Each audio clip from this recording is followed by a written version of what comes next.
government has tabled documents for the extension of the states of emergency and the zones of special operations across the island, but not before opposition members of parliament walked out of the sitting, following what they described as the ill comments made by Minister with Oversight of Education Carl Samuda, as well as the lack of protection by the Speaker of the House.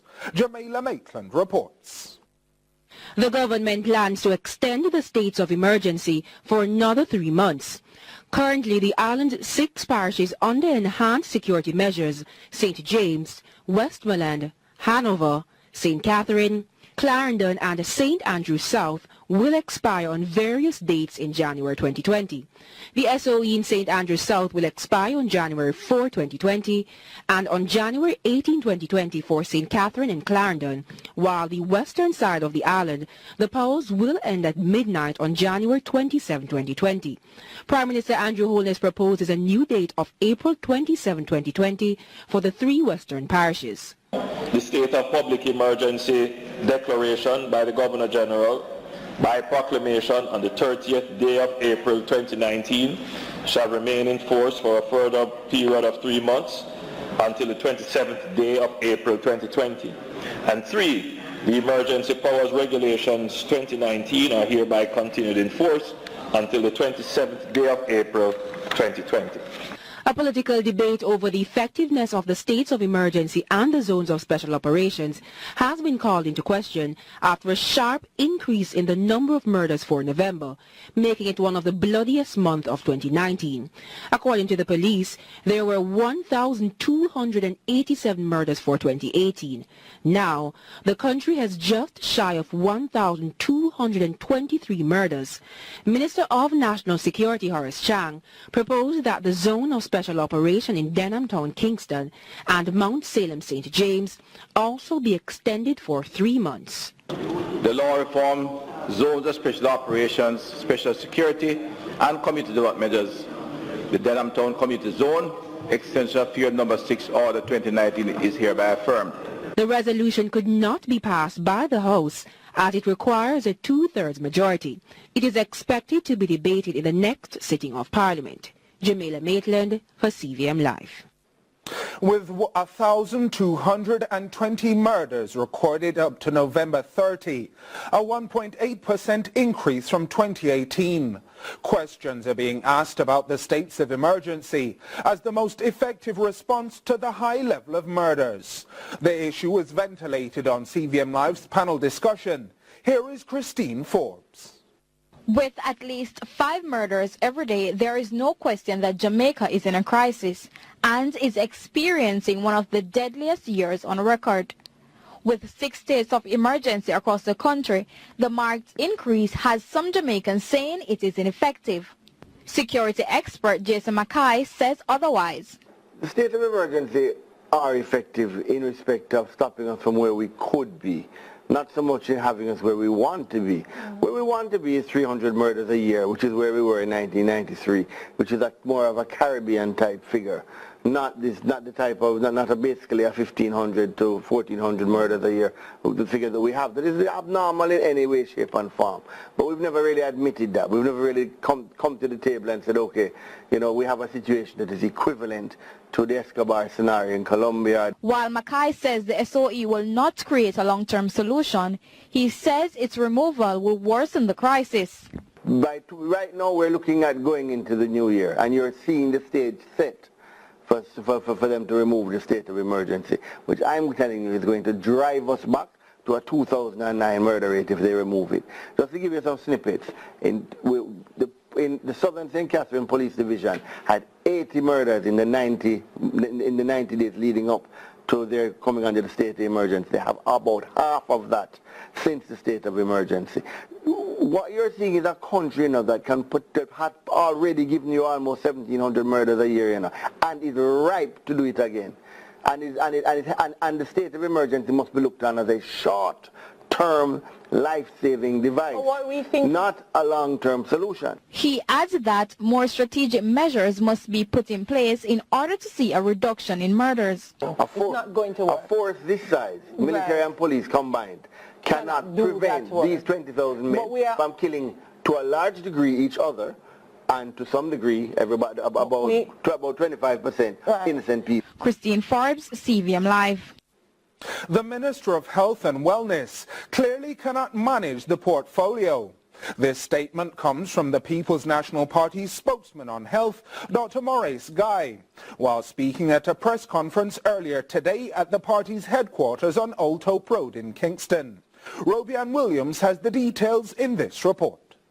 Gross mismanagement of the health sector. This is how the opposition People's National Party regards the government's handling of the portfolio. Most depressing of them all is the increasing reports of suspected dengue cases across the island. My predecessor warned several times that dengue cases were rising, and there was a need for urgent management, including public education and vector control. We have seen where upwards of 63 patients, mostly children under the age of 10, reported dead since last year as a result of dengue. Dr. Guy says the opposition refuses to accept these figures as there have been conflicting numbers coming from Dr. Christopher Tufton compared to the many reports from hospitals island-wide. On October 8, 2019, that, and I quote, for the period January 1, 2018 to September 30, 2019, there were 135 suspected and confirmed dengue-related deaths, 47 in 2018 and 88 in 2019. And he said then that 10 of these occurred in September. Yet in November, the said minister changed the numbers to reflect lower deaths. Yet it was reported by the minister as at November 7, there were 61 suspected confirmed deaths, of which 17 were in 2018 and 44 in 2019. If, as the minister claimed, there was an error, it ought not to have taken 5 weeks to correct it. It is our opinion, however, that the minister is not being truthful, and the numbers being given are far greater than that provided. In October 2019, the Bustamante Hospital for Children reported an increase in patients with dengue symptoms, moving from 600 to 900. Dr. Guy is calling for the full facts immediately. The performance of Minister Tufton clearly demonstrates that he's not up to the job. It's unfortunate that he's the Minister of Health and Wellness, and his continued occupancy of the ministry forebodes a worsening situation and for this country an increase in mortality. The Prime Minister should now act to remove him and give someone the opportunity to rescue Jamaica from this imminent disaster. Robian Williams for CVM Live.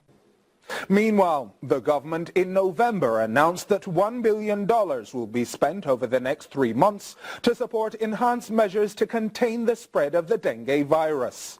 Speaking on CVM Live's Minister Monday, Dr. Christopher Tufton says there is no doubt that public health is underfunded. All of which we're actually doing. We do have a plan to expand public health. The administration, I tabled a 10-year development plan in the Parliament in May. We have a capital expenditure plan which will see some hospitals and health centers expanding. But frankly speaking, what I inherited as minister 3.5 years ago was woefully inadequate, and what we're doing now is working to right-size and optimize the infrastructure.